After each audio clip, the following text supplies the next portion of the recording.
So here's a cool idea that some tech guy, Peter Layden, had. He decided that the future will be stamp out conservatives altogether and just have one party. No one's ever thought of this idea before. It really took a Silicon Valley genius to come up with the notion that every place should be California, where essentially we only have one party. And he wrote this big piece saying the next time you call for bipartisan cooperation in America and long for Republicans and Democrats to work side by side, stop it. Remember the great lesson of California, the harbinger of America's political future, and realize that today such bipartisan cooperation simply can't get done. And then he basically says we should just wipe out the right. He says it's a civil war, not a bloody civil war, but we should just crush them. The way they there's now no Republican Party here in California. And even that's not entirely true. California is so huge that there are plenty of Republicans here, but they have been eliminated essentially from government. So he puts out this piece saying, and look how well he says California is running. That's the other thing, because California had this debt crisis. They raised taxes, and now they claim, oh, we're running it at a surplus. So I'll talk about that in just a minute. But the thing I want to point out is when he published this article, Jack Dorsey of Twitter retweeted it with the line, "Great read." Great read. And this is Jack Dorsey, whose pinned message on Twitter is, we're committing Twitter to help increase the collective health, openness, and civility of public conversation and to hold ourselves publicly accountable towards progress. Let me translate that for you. We are going to screw conservatives because we hate them. That's what that means. And that's why they're apparently even shadow banning Ted Cruz. Apparently Ted Cruz can't get his message out. So, I mean, this is what they're talking about. Now, just to pause for a minute and talk about California, this absolute fantasy that we have beaten our debt project and now everything is great because the people voted higher taxes. The people did vote higher taxes. It did eliminate the immediate debt that we have. So now you've got higher taxes and fewer services, right? I mean, the same amount of services, so we're paying more for less. But what they don't tell you is that there is a tidal wave, a tsunami of pension debt that has been building up in this state that somebody's going to have to pay for, and that means the state will go broke. Meanwhile, our education system is one of the worst in the country. It is a terrible education system, and the people are leaving. I mean, we have to understand that California is paradise in terms of its its weather, in terms of its atmosphere, in terms of its beautiful views and its coast area. It is paradise. It is being wholly owned and supported by the tech industry, this left-wing tech industry. But people are leaving in droves, like something like 1 million people net. As more people come in and people leave, 1 million people a year are leaving and heading for the better red states where there's jobs and stuff. And who are those people? They're the middle class. The rich are coming in. The rich are coming here because they can afford the high taxes and the high property costs, and they can put their kids in private schools. They don't have to go and become slaves to the teachers' unions. So this state is becoming Venezuela. It's becoming Venezuela. Communism always guts the middle class. It leaves the hyper-rich and the poor, and then the hyper-rich get eaten last because the powerful people say, oh, now we take all their money and we can keep buying the loyalty of the poor before they set us all on fire. California is going down the drain, and that's the truth. And this whole thing that is just going great, we've got one party, so there are no arguments, is ridiculous. But it points to an important point. They are not in an argument. We are in a discussion. We are in a debate. The left, is not. They are in a war of eradication. And that is why I want to focus for just a minute on this kind of silly thing that happened between Sean Hannity and Jimmy Kimmel. Okay? Now, I understand this is a country where we once had the Lincoln-Douglas debates, and now we have Hannity and Kimmel's, shouting homosexual slurs at one another. But it's important to just watch this because people make fun of Hannity, especially like the intellectuals, but Hannity could teach them all a lesson right here. Kimmel went out and he made fun of the First Lady's accent. She was reading books to children on Easter, and he made fun. Do we have that clip? No White House Easter celebration would be complete without story time from our First Lady. Never stop exploring, because life would be boring. Be clever and curious, just like a cat. Ask lots of questions about this and that. About this and that. Guillermo, you realize what this means? You could be First Lady of the United States. So Hannity goes after him on Twitter. He says, stop picking on a woman who can't fight back. And he calls him Mr. Harvey Weinstein Jr. because he says, because of shows he did that remember he had the Man Show and he was always doing these hoaxes on girls in the street. And so he played a couple of them. Hannity just said, I'm going to just play all this stuff to remind you of who Jimmy Kimmel is in this world of Me Too. And he played, here's a clip of Kimmel going out on the street and playing this prank on girls who are going by. This game show is called Guess What's in My Pants. Now, I've stuffed something in my pants, and you're allowed to feel around on the outside of the pants. You have 10 seconds to then guess what is in my pants. You ready? Set. Go. It looks like... You should use two hands. Two hands. You're going to make a fine wife. You've done this before, haven't you? All right. Just right there? Yeah? Just a few more seconds. How old are you? 18. Okay, good. You sure of that? Because Uncle Jimmy doesn't need to do time. Maybe it would be easier if you put your mouth on it. You've got a nice technique there. You could get in the Olympics with this, let me tell you. So the debate, ever elevating the cultural conversation, Hannity calls Kimmel an ass clown, and Kimmel goes insane. First of all, Kimmel says, when your clown makeup rubs off on Trump's ass, does it make his butt look like a creamsicle? So he starts in with this, homosexual stuff. So now he's in trouble with gay people for using them, so to speak, as the butt of his jokes. Sorry, but, I kind of walked into that before I knew where I was going. But and now Kimmel goes on the air with this, and he really just goes absolutely crazy. This is cut 11. I do not speak ass clown, though. What even is an ass clown? I was thinking about it this morning. Is it an ass that's a clown, or is it a clown that actually lives in an ass, like a little bozo bird in your butt cheeks? I honestly don't know. And more importantly, why is Sean Hannity openly fantasizing about clowns in the ass? Is that your thing at night when you have your pants down? When you're at 2 a.m., you got your laptop open at Breitbart, you sneak into the den to hump a pillow from the Ivanka Trump collection quietly so your wife doesn't wake up and force you to go to church? So Sean just won't stop, and he just hammers Kimmel, and he hammers him, and he keeps bringing up the creepy jokes, and he keeps bringing up the creepy jokes. And finally, Kimmel surrenders. Hannity says, I'm going to keep at you until you apologize to the First Lady. And Kimmel finally sends out a tweet saying, well, I admit I did have fun with our back and forth. After some thought, I realized that the level of vitriol from all sides, mine and me included, does nothing good for anyone and in fact is harmful to our country.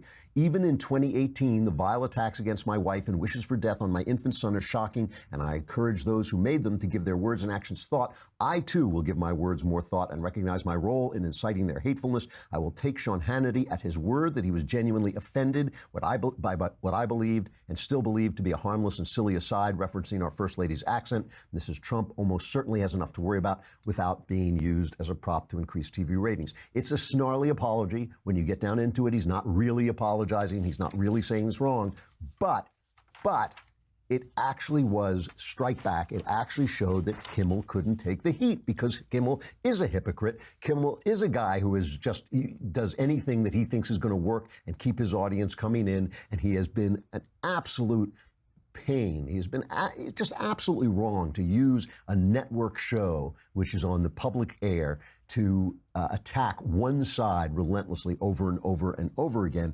And I'll talk about why I'm talking about this in just a minute. All right, so why am I talking about this? Here is a meeting. They held a meeting to discuss their attitude toward the right and how they want to, have the debate between left and right in this country. Here's the left speaking at that meeting. I want him dead. I want his family dead. I want his house burnt to the ground. I want to go to the middle of the night. I want to on his ass. So they are not giving any quarter. So people make fun of Sean Hannity and they say, oh, you got down in the dirt with Jimmy Kimmel. Oh, you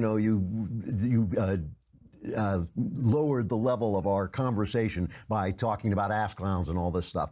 But when people say, remember when people would say, well, Trump is this and Trump is that, but he fights, at least he fights. And the intellectuals were saying, oh no, he's so awful.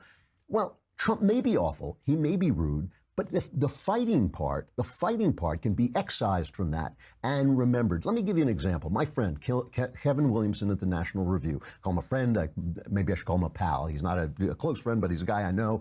I met Kevin Williamson on an NRO tour, and he was obscure then. He wasn't very famous. I didn't recognize him. I didn't know his name. Hadn't read any of his stuff. And we got to talking on the bus going to the cruise ship. I was talking to him for about 90 seconds when I realized, oh my God, this guy is brilliant. This is a brilliant cultural guy. And he was so brilliant that when he recommended that I read Infinite Jest by David Foster Wallace, I did. It took me 3 months. It was awful. I made fun of it in Another Kingdom, in our podcast, fictional podcast, Another Kingdom. I made fun of it. I called it, I had a novelist who published a book called 1,000 Pages of Self-Referential Drivel. That was the name of the book. That was Infinite Jest. I told Kevin I was never forgiving him for this. So Kevin is an acerbic, deadpan, hyperbolic, terrific writer and a strong anti-Trumper. He hates Trump, but he's a conservative. And he says shocking things, and he does it with a deadpan sense of humor. And so The Atlantic, Jeffrey Goldberg at The Atlantic, hired him to bring a little diversity of opinion to his magazine, his left-wing magazine. And so the hits went out against Kevin right away. They started saying, oh, he said these terrible, terrible things. And they do what they always do. The left has this trick where they take jokes and they make them sound serious, and then they can always get a couple of women upset about that. And the women start screaming about it. And then finally they say, this is shocking. So Kevin Williamson opposes abortion, and he said that women who have abortion should be hanged because it's homicide. And he said this several times.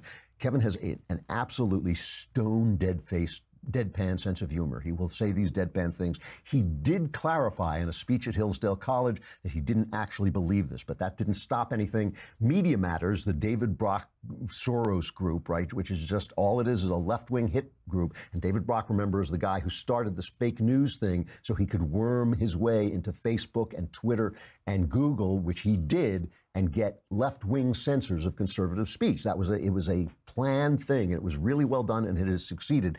They put out this thing saying, oh my gosh, this hiring of Kevin Williamson is so, so terrible. Here are some horrible quotes that Kevin Williamson has said over the years, and they put out this piece. We're probably waterboarding people somewhere. I certainly hope so. And no matter how you feel about it, no matter what you want to say about it, no matter which pronouns you deploy, Laverne Cox is a man masquerading as a woman. Eastern European engineers are one thing. We've got 13 million Mexican peasants that we've imported over the last 20 years who aren't really contributing. Well, white supremacy, like, privilege and these various other things, they're the phlogiston of political rhetoric, right? It's an imaginary substance, but it can be used to explain anything. People should start using, Elmer Fudd's deer rifle in crimes. They would actually be much, much more dangerous than these so-called assault weapons, which are sort of scary looking, but they're not actually very dangerous guns. Maya Angelou essentially was a kind of cultural mascot, a sort of literary character that we tend to attach to older African-American women, kind of cultural avatars that are sent here to teach white liberals the meaning of life. One of the things that always has kind of offended me about Michelle Obama is that every speech she gives, she gripes about having to pay back her student loans and how hard it was to pay back her student loans. Where I come from, when someone loans you money to do something that you want to do, that's a favor. And they don't want a national registry of who owns guns because they do believe that at some point they'll be seized. Now, I don't think that's an entirely irrational or paranoid belief. So was there anything in there, factoring in his sense of humor and factoring in a little hyperbole, was there anything in there that was untrue? Was that, that was so shocking to Media Matters that he said that you should pay your loans back? That's what was shocking? Or that a gun registry upsets gun owners because they know the left is looking to repeal the Second Amendment and confiscate all those guns, which they clearly are? I mean, did he say anything in that hear the danger music in the background? Jeffrey Goldberg fired him after 2 weeks. So you hire a guy away from his job, right? You hire him away from the job where he is a respected member of his community and his workspace. You offer him this great big job. Oh, we love you because you hate Trump. We're going to make you part of our wonderful mainstream media. And then you fire him. You leave the guy unemployed with no, that is a crappy thing to do. It's cowardly. It's mean. It's small. And it just shows you. I mean, so here's the thing. The right I understand the left hates the guy, they're targeting the guy, but the right kind of dithers about this stuff, right? So S.E. Cupp, and this, I love S.E. Cupp. She's a wonderful person. She does a great job on TV, but she says, you know, you can't really defend this guy because he was saying that women who have abortion should be hanged, and you know, you've got to, if you have a respect for life, it has to be a respect for life on all ends. And you know, I can't defend the things that he said. And other people, Ross Douthat is saying, well, he's an abortion extremist and all this. Again, I think the hanging remark is a joke, but the point is, I don't agree with a lot of what Kevin writes. I love reading his stuff, but I don't agree with a lot of what he writes. I didn't agree with his, you know, over-the-top Trump attacks. I didn't agree with some of the stuff he wrote about hillbillies. I mean, he had a very difficult upbringing, Kevin, so he has no patience with people who are on the dole and people who are using opioids and things like this, and he talks about them, he disparages them. I don't agree with this. I loved reading his pieces because they were brilliantly written, really well reasoned. Oftentimes I disagree, but here's the point. When I disagreed with him, I didn't explode. I didn't burst into flame. I didn't melt and die or anything like that. You know the internet meme, did you die? I didn't die. I just kind of honed my own arguments against Kevin's, and that made me smarter, and then went on and lived my life. And this is true of even people that I hate, and even people who have opinions that I despise, racist opinions or Nazi opinions or whatever. They can't touch me. It's when you suppress them, it's when you repress them that they become powerful. It's not when they meet other arguments. I can argue against all those guys and they don't bother me. But Kevin is a respectable guy, you know, a respectable guy. He's not filled with hate. He's not a hate monger. The left has moved that bar so far where whatever you say that's conservative is suddenly fascist, unacceptable, dangerous, it violates my safe space or whatever, so they can silence you, so they can eradicate these opinions. And it's serious, you know, it may not be, I mean, I think Jeffrey Goldberg did a terrible thing. I think he's a man of respect. He's a man who sent a message to the community, oh, these opinions are not acceptable. It's not acceptable to be against abortion. It's not acceptable to make jokes. And it's always the right. It's never the left's jokes. I mean, the left sits around saying all kinds of crazy stuff, but their jokes are fine. But it's always the right. But it becomes serious.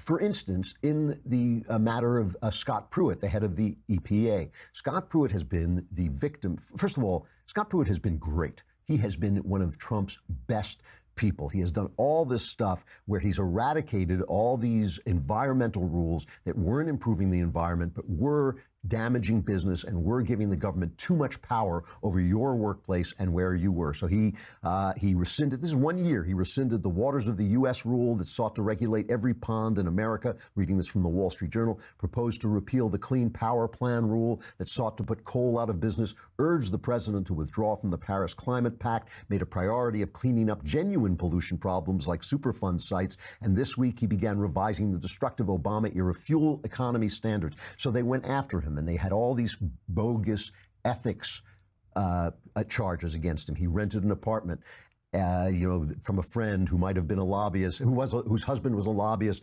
whose firm might have brought stuff in front of the EPA. He gave a raise to people in his business. So he went on air with Ed Henry, who's an excellent reporter over at Fox, and Henry really laced into him. I'm just going to play one clip of that because I want to get to Michael Knowles, but he really grilled him. So let's play the first Ed Henry Scott Pruitt cut. Why does it matter when the ethics officials look at the lease and the terms of the lease to determine whether it's ethical? Why does it matter? It's because you're renting it from the wife of a lobbyist. Yeah. Who has no business before this agency. Hold on a second. So who has no Mr. business. Hart is at Williams & Jensen, right? Major lobbying firm. ExxonMobil is a client. Mr. Hart has no ExxonMobil clients. have business before you, sir? Mr. Hart has no clients that has business before this agency. ExxonMobil has no his business. Firm, he's a member of a law firm. To take his relationship and You're not answering the question. extend it to third parties. Does ExxonMobil have business before the EPA? To extend it to third parties in his firm is absolutely a stretch. But Ed, let me say this to you. You asked me whether this is about the toxicity in Washington, D.C. Yeah. And I will tell you it is. It's Why? about the mission that we're engaged in here.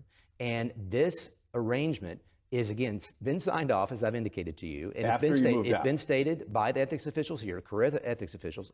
This individual doesn't have clients that have business before this agency. And at the same time, we are doing these very important things. Mm-hmm. And the criticism, I think this is just one of things that people bring up. Okay, you still haven't answered if ExxonMobil has business before you. The firm. Millions, if not billions of Steve business. Hart does not represent ExxonMobil. So this interview was called disastrous. At points, Pruitt was stuttering. Henry was hammering him and hammering him and hammering him. I want to be clear. Ed Henry's job is to hammer public officials. I hope he does it to every single public official who comes on. So Henry is doing his job, but you can do this to anybody. I could hammer you about the last, couple of things you did, and I could make you look bad, and you would stutter. And at one point, Henry even admits that Obama's people did this. This is the thing. Nothing that Pruitt has done wasn't done by officials before him. And Henry's point was, yes, but you're supposed to drain the swamp. Okay, fair enough. Pruitt should understand that he's the position he's in. He should understand that he's a target. He should be like Caesar's wife, above suspicion. I get it. But we should not in any way. I mean, the chief of staff, Kelly, was telling Trump to fire him, according to sources. Don't fire this guy. He's one of the best guys you get. If he needs to clean up his act a little, tell him to clean up.